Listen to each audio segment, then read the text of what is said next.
SC వర్గీకరణ చేసుకునే అధికారం రాష్ట్రాలకు ఉందని సుప్రీంకోర్టు తెలిపిందని మందకృష్ణ మాదిగ అన్నారు. 6 వర్గీకరణకు మద్దతు తెలిపారని చెప్పారు. ఈ తీర్పుతో ధర్మమే గెలిచిందని స్పష్టం చేశారు మందకృష్ణ మాదిగ.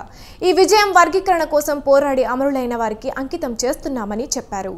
విద్య, ఉద్యోగాల్లో ఎస్సీల వర్గీకరణ, ఉపవర్గీకరణను సుప్రీం సమర్థించిందని వివరించారు.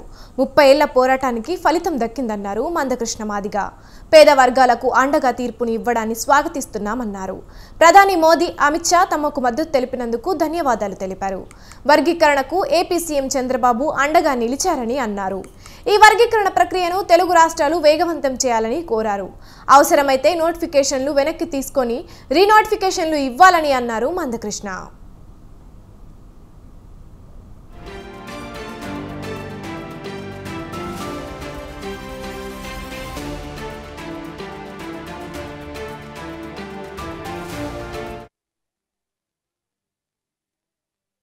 భవిష్యత్తులో నా మాల, నా ఉప్పు కులాలు, నా దళితులు, నా గిరిజనులు, నా బలహీన వర్గాలందరినీ కూడా కలుపుకొని భవిష్యత్తులో రిజర్వేషన్ల పరిధిని మరింత విస్తృతం చేసే విధంగా, అణగారిన వర్గాల హక్కులను మరింత పరిరక్షించే విధంగా అందరం కలిసి పోవటం చేద్దాం. దాన్ని కూడా ఎంఆర్పీఎస్ చొరవ తీసుకుంటే సమానం చేద్దాం. అందరం కలిపి కనుక నా మాల సోదరులందరికీ నేను విజ్ఞప్తి చేస్తున్నా, అందరం కలిసి పోవటం చేస్తున్నాం.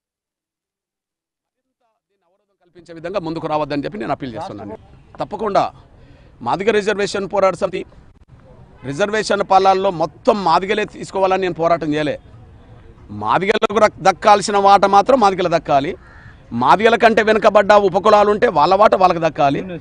రిజర్వేషన్ల ఫలాలు ఎవరికి అన్యాయం జరిగినా వాళ్ళకి న్యాయం జరగాలి. మొత్తం 59 షెడ్యూల్ కులాలు ఉన్నా కూడా మేజర్ కులాలుగా మాదిగలు వస్తారు, మాలలు వస్తారు.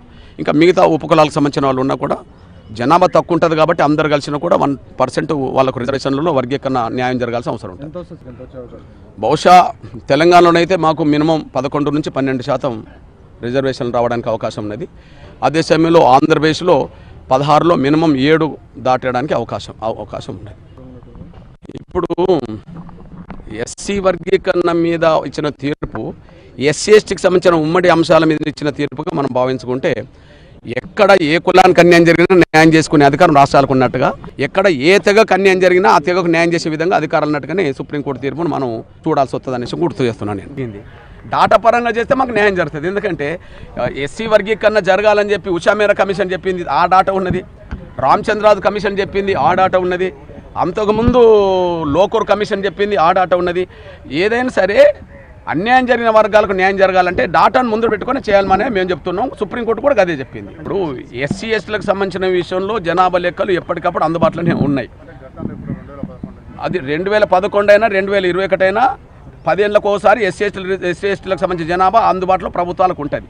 ఒక అందుబాటులో లేనిది ఏంటంటే బీసీకి సంబంధించిన జనాభా అందుబాటులో లేదు కాబట్టి బీసీ కులగణన జరగాలని డిమాండ్లు వచ్చినాయి. ఎస్సీ ఎస్టీలకు జనాభా ఉంది కాబట్టి ఆ డిమాండ్ ఇక్కడ లేదు. దానికి అనుగుణంగానే జరుగుతుందని మేము ఆశిస్తున్నాం. సోదరులు కేంద్ర మంత్రివర్యులు గౌరవ కిషన్ రెడ్డి గారు ఉన్నారు. ఆయన ఈ విషయంలో ఎంత చొరవ తీసుకున్నాడో మీ అందరికీ తెలుసు. ప్రధానమంత్రి గారిని తీసుకురావడంలో కానీ, అమిత్ షా గారిని తీసుకురావడంలో కానీ, వర్గీకరణ ప్రక్రియను ముందుకు నడిపించే విషయంలో ఒక కమిటీ ఏర్పాటు చేసే విషయంలో కానీ, ఆ ప్రక్రియను ముందుకు నడిపించే విషయంలో సోదరుడు కిషన్ రెడ్డి గారు చొరవ తీసుకున్నాడు. సంజయ్ గారు కూడా చొరవ తీసుకున్నారు. ఒక మాట చెప్పాలంటే, ఇప్పుడు నా పక్కన ఉండబడే మా రఘునందరావు అన్నతో పాటు తెలంగాణ ఆంధ్రప్రదేశ్ సంబంధం లేకుండా, కర్ణాటక సంబంధం లేకుండా దక్షిణాది రాష్ట్రంలో బీజేపీ పెద్దలందరూ వర్గీకరణకు సంపూర్ణ సహకారం అందించి వాళ్ళ బాధ్యత చేపట్టారు కాబట్టినే వాళ్ళు ముందుకు నడిపించారు కాబట్టి ఈ దశకు వచ్చిందని మేము భావిస్తున్నాం. డాటా పరంగా చేస్తే మాకు న్యాయం జరుగుతుంది. ఎందుకంటే ఎస్సీ వర్గీకరణ జరగాలని చెప్పి ఉషామేర కమిషన్ చెప్పింది, ఆ డాటా ఉన్నది. రామచంద్రాజు కమిషన్ చెప్పింది, ఆ డాటా ఉన్నది. అంతకుముందు లోకూర్ కమిషన్ చెప్పింది. ఇప్పుడే సుప్రీంకోర్టు చరిత్రాత్మకమైనటువంటి తీర్పు వెలువరించింది. నాటి 5 సభ్యుల ధర్మాసన తీర్పును కొట్టేస్తూ 7 ధర్మాసన సభ్యులతో కూడినటువంటి తీర్పు 6 సభ్యులు సపోర్ట్ చేస్తూ ఈరోజు ఈ వర్గీకరణను మరి ఆమోదించడం చాలా సంతోషం. నరేంద్ర మోడీ గారు 70 సంవత్సరాలుగా ఎవరు చేయనటువంటి సాహసం నరేంద్ర మోడీ గారు పాటించారు. వారికి అండగా నిలబడ్డారు. హైదరాబాద్ పర్యటనలో కూడా వారు వీరికి అండగా నిలబడుతున్నట్టుగా స్పష్టంగా వారు అక్కడ హామీ చేయడం జరిగింది. అధ్యక్ష, 30 ఏళ్ళ రాజకీయ చరిత్రలో ఇరుక్కుపోయినటువంటి ఎస్సీ వర్గీకరణ అంశం న్యాయమైనటువంటి పోరాటమని గుర్తించి ప్రధాని నరేంద్ర మోడీ గారు ఉద్యమానికి మద్దతు ఇచ్చారు అధ్యక్ష. హైదరాబాద్ పర్యటనలో భాగంగా ఇందుకోసం పోరాడుతున్న నాయకులకు అండగా ఉంటామని హామీ ఇచ్చారు అధ్యక్ష. ఇందుకు కేంద్ర ప్రభుత్వ పరంగా చేయాల్సిన ప్రయత్నాలు చేస్తున్నారు అధ్యక్ష. అదే సమయంలో దేశ అత్యున్నత న్యాయస్థానం కూడా ఎస్సీ ఎస్టీ ఉప కుల వర్గీకరణకు అనుకూలంగా చెప్పినటువంటి తీర్పు చాలా సంతోషంగా ఉంది అధ్యక్ష. దానికి సంపూర్ణమైనటువంటి మద్దతు భారతీయ జనతా పార్టీ తెలుపుతుంది అధ్యక్ష. ఖచ్చితంగా ముఖ్యమంత్రి గారు కూడా ఈ వర్గీకరణను ఆమోదిస్తామని చెప్పినందుకు ధన్యవాదాలు. మేము ప్రజాప్రభుత్వం బాధ్యత తీసుకున్న తర్వాత తక్షణమే మా ఉప ముఖ్యమంత్రి గారి సూచన మేరకు మాజీ ఉప ముఖ్యమంత్రి ప్రస్తుత మంత్రి దామోదర్ రాజనరసింహ గారి నేతృత్వంలో మా శాసనసభ్యులందరినీ అడ్వకేట్ జనరల్ని ఢిల్లీకి సుప్రీంకోర్టుకు పంపించి న్యాయ కోవిధులతోని చర్చించి సుప్రీంకోర్టులో బలమైన వాదనను తెలంగాణ రాష్ట్ర ప్రభుత్వం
దశాబ్దాల కళ నెరవేరింది. ఎన్నో ఏళ్లుగా ఎదురుచూస్తున్న ఎస్సీ ఎస్టీ రిజర్వేషన్ల ఉపవర్గీకరణపై దేశ అత్యున్నత న్యాయస్థానమైన సుప్రీంకోర్టు కీలక తీర్పు వెలువరించింది. విద్యా సంస్థల్లో ప్రవేశాలు, ప్రభుత్వ ఉద్యోగాల్లో ఎస్సీ ఎస్టీలకు కేటాయించిన రిజర్వేషన్లను ఉపవర్గీకరణ చేసే అధికారం రాష్ట్ర ప్రభుత్వాలకు ఉంటుందని సుప్రీం స్పష్టం చేసింది.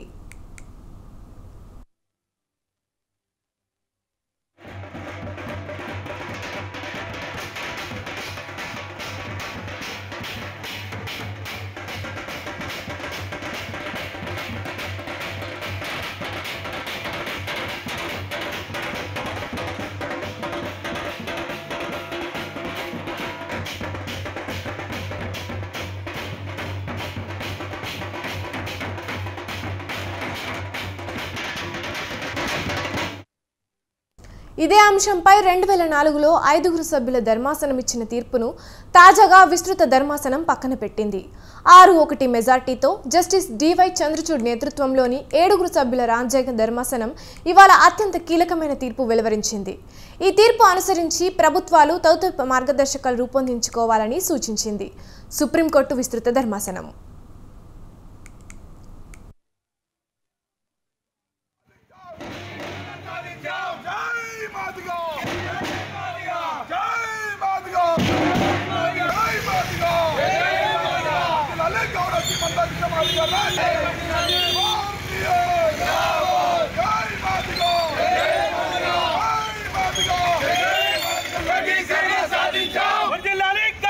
మందా కృష్ణ మాదిగ గారి నాయకత్వం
ఇదే అంశంపై 2004లో 5 సభ్యుల ధర్మాసనం ఇచ్చిన తీర్పును తాజాగా విస్తృత ధర్మాసనం పక్కన పెట్టింది.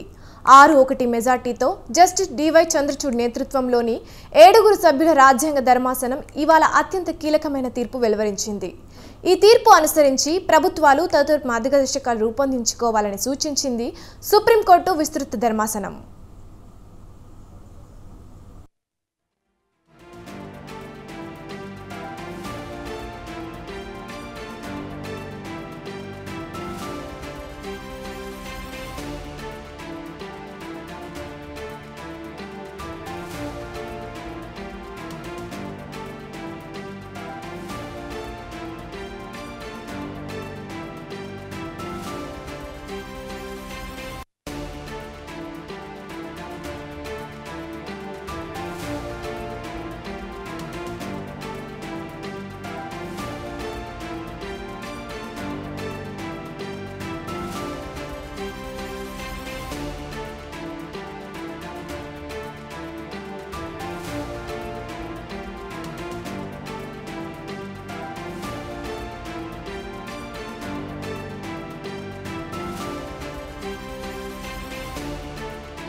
ఎస్సీ/ఎస్టీ సుప్రీంకోర్టు వర్గీకరణపై ఆమోదం తెలిపిన విషయంపై స్పందించడానికి వంగపల్లి శ్రీనివాస్ ఎంఆర్పీఎస్ అధ్యక్షులు మనతో పాటు ఉన్నారు. చెప్పండి సార్, దీనిపై మీ స్పందన ఏంటి?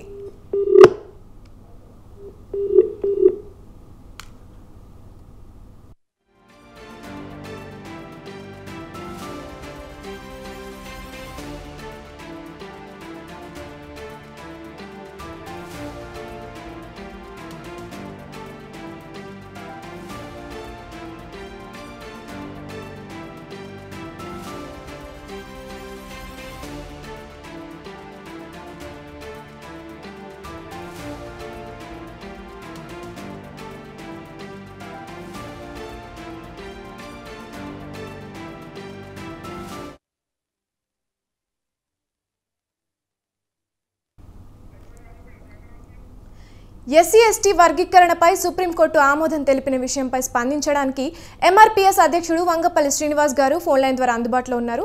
చెప్పండి సార్, దీనిపై మీ స్పందన ఏంటి? హలో శ్రీనివాస్ గారు. మేడం నమస్కారం. చెప్పండి మేడం, ఇది ఏదైతే ఇవాళ ఎస్సీ వర్గీకరణ కోసము సుప్రీంకోర్టులో తీర్పు వెలువడిందో 7 సభ్యులతోటి, ఆ తీర్పును మేము స్వాగతిస్తున్నాం. ఇది మాదిగా అమరుల త్యాగ ఫలితమనే విజయంగా మేము భావిస్తున్నాం. 30 ఏళ్ళ ఎస్సీ వర్గీకరణ సుదీర్ఘ ఉద్యమంలో ఎన్నో త్యాగాలు జరిగినాయి. ఎంతో మంది చనిపోయారు, మాదిగ బిడ్డలు జైలు పాలైనరు. లక్షల మంది త్యాగ ఫలితమే ఇవాళ వర్గీకరణ విజయంగా మేము భావిస్తున్నాం. అందుకోసమే రాష్ట్ర వ్యాప్తంగా మాదిగ జాతి కూడా సంబరాల్లో మునిగింది. ఇక్కడ గౌరవ ముఖ్యమంత్రి గారు కూడా నిండు అసెంబ్లీ సభలనే ఎస్సీ వర్గీకరణకు ఏదైతే కట్టుబడి ఉన్నామన్న దాన్ని కూడా మేము స్వాగతిస్తున్నాం, హర్షిస్తున్నాం రేవంత్ రెడ్డి గారిని. అట్లాగే ఇప్పుడు జరగబోయే డిఎస్సీలు కూడా మార్పులు చేస్తా, ఇప్పటి నుంచి అమలు చేస్తానని కూడా మేము ధన్యవాదాలు తెలుపుతున్నాం. నోటిఫికేషన్లో కూడా మార్పు చేస్తాను, చేంజ్ చేస్తున్నాడు కాబట్టి దానికి ధన్యవాదాలు తెలుపుతున్నాము. అట్లాగే జనాభా దామాషా ప్రకారం తెలంగాణలో అమలు చేయాలంటూ అని కూడా మేము అప్పీల్ చేస్తున్నాం, కోరుతున్నాం.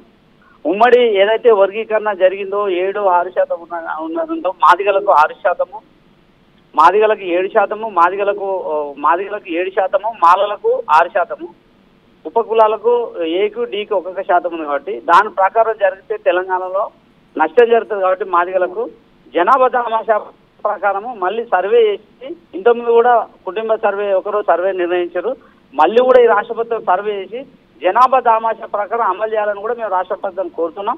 ప్రతిపక్షంలో కూడా హరీష్ రావు గారు కూడా మాట్లాడారు, వారికి కూడా ధన్యవాదాలు తెలుపుతున్నాము. ఏదైతే వర్గీకరణ కోసం ఆనాటి నుండి ఈనాటి వరకు కూడా లెఫ్ట్ పార్టీలు అయితే ఈవెన్ మావోయిస్టు పార్టీ లాంటివి కూడా మద్దతు తెలపడం, అన్ని వర్గాలకు ప్రజలకు మేము ధన్యవాదాలు తెలుపుతున్నాం. ముఖ్యంగా ఏదైతే ఈ జడ్జిమెంట్ ఇచ్చిరో 6 న్యాయమూర్తులకు జాతి పక్షాన కూడా వాళ్ళకు పాదాభివందనాలు తెలుపుతున్నాం మేడం. థ్యాంక్ యూ శ్రీనివాస్ గారు.